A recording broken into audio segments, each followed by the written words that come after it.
Assalamualaikum Pak. Waalaikumsalam warahmatullahi wabarakatuh. Saya mau over kredit di bawah tangan. Gimana ya? Apakah harus notaris? Apa gak usah ya Pak? Saya belum ke banknya.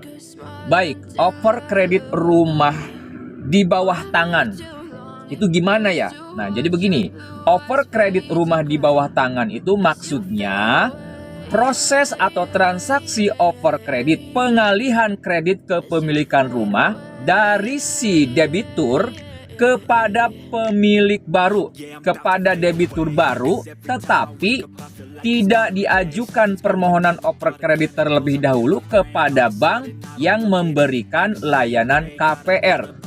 Jadi over kredit di bawah tangan itu tanpa sepengetahuan dan tanpa persetujuan dari pihak kreditur atau pihak bank pemberi layanan KPR.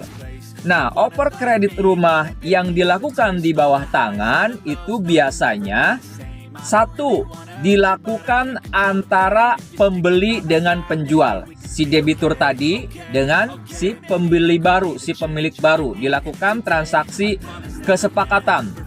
Sama-sama sepakat kedua belah pihak.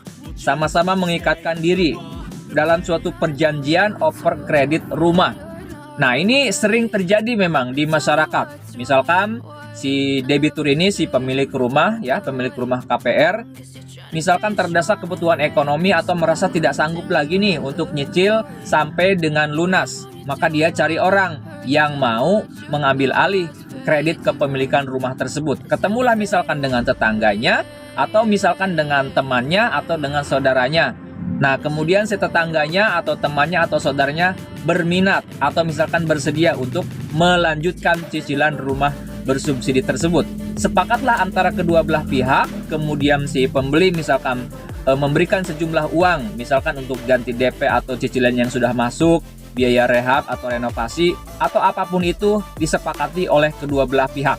Terjadilah kesepakatan, si pemilik rumah ini menyerahkan rumah tersebut berikut tanggung jawabnya kepada pihak bank untuk mencicil rumah tersebut sampai dengan beres. Begitupun si pembeli tadi menerima dan juga menempati menghuni rumah tersebut, kemudian cicilannya dilanjutkan sampai dengan lunas. Itu memang sering terjadi.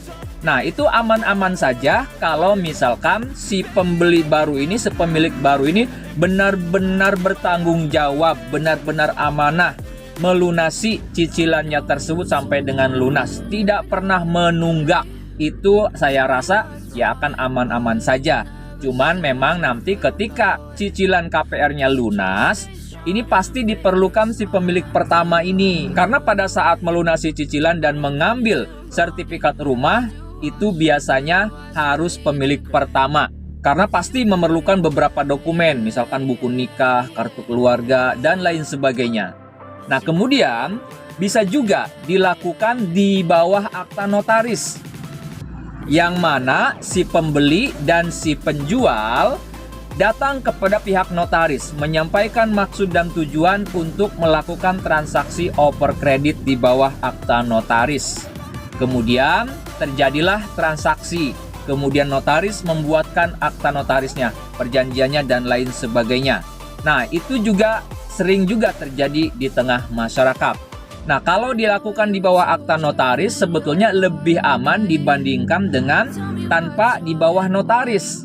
Atau over kredit di bawah tangan yang dilakukan hanya kesepakatan kedua belah pihak saja, tanpa ada saksi, tanpa di bawah notaris.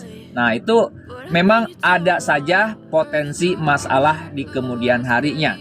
Nah, kalau misalkan dilakukan di bawah akta notaris, itu tentu akan lebih aman dibandingkan dengan hanya dilakukan kedua belah pihak antara si pembeli dan si pemilik rumah tersebut. Karena kalau di notaris biasanya akan dibuatkan akta-akta atau misalkan surat kuasa untuk melanjutkan cicilan, surat kuasa misalkan untuk melunasi cicilan atau untuk mengambil sertifikat rumah. Nah, itu saya rasa lebih aman. Nah, yang lebih amannya lagi tentu harus diajukan secara formal kepada pihak bank penyalur KPR tersebut. Nah, tapi memang kalau kita ngajuinnya secara formal nih, ngajuin kepada pihak bank, itu memang agak sedikit lama, prosedurnya juga lumayan banyak, dan juga belum tentu di ACC atau tidak, karena nanti pihak bank akan melakukan survei, analisa terhadap si calon pemilik baru ini. Dia memenuhi kualifikasi tidak, memenuhi kriteria tidak untuk bisa melanjutkan cicilan dari si debitur tadi, debitur pertama, pemilik pertama. Nah itu ya, jadi kalau ditanya aman atau tidak kredit kepemilikan rumah di bawah tangan, jawabannya kalau menurut saya tidak 100% aman. Ya, tidak 100% aman. Artinya ada saja peluang terjadi masalah di kemudian hari. Apakah itu misalkan cicilan yang dilanjutkan oleh si pembeli macet, kemudian pihak bank mengetahui bahwa rumah tersebut sudah dioper kredit di bawah tangan, maka terjadi masalah hukum. Yang kasihan nanti si pemilik rumah yang pertama. Kalau misalkan dioper kredit di bawah tangan, kemudian yang meneruskan cicilan yang nggak amanah, misalkan sering terlambat atau bahkan nunggak, bahkan sampai macet. Tentu yang akan dimintakan pertanggungjawaban oleh pihak bank tetap adalah si pihak pertama. Dia yang akan diminta pertanggungjawaban hukum. Yang akan kena sanksi, kena denda itu si pihak pertama tadi. Itu sih kerugiannya justru ada di pihak si penjual, si debitur pertama tadi. Kalau misalkan dilakukan di bawah tangan, apalagi misalkan dilakukannya tanpa di bawah akta notaris. Nah, itu pasti ada saja kemungkinan terjadi masalahnya. Tapi akan aman kalau si pembelinya yang melanjutkan cicilan rumah tersebut amanah. Membayar cicilan tepat waktu, tidak pernah terlambat, tidak pernah nunggak, tidak macet, pokoknya tuntas sampai dengan pelunasan KPR tersebut. Nah, kurang lebih seperti itu. Yang punya pendapat, punya pengalaman, silahkan sharing-sharing, bantu sahabat viewers kita. Apabila video ini ada gunanya, channel ini ada manfaatnya, mohon keikhlasan dari pemirsa YouTube semuanya untuk subscribe ke channel Pengacara Santuy. Bukan siapa-siapa, hanya lawyer Ndeso. Sampai jumpa di video-video selanjutnya. Assalamualaikum warahmatullahi wabarakatuh.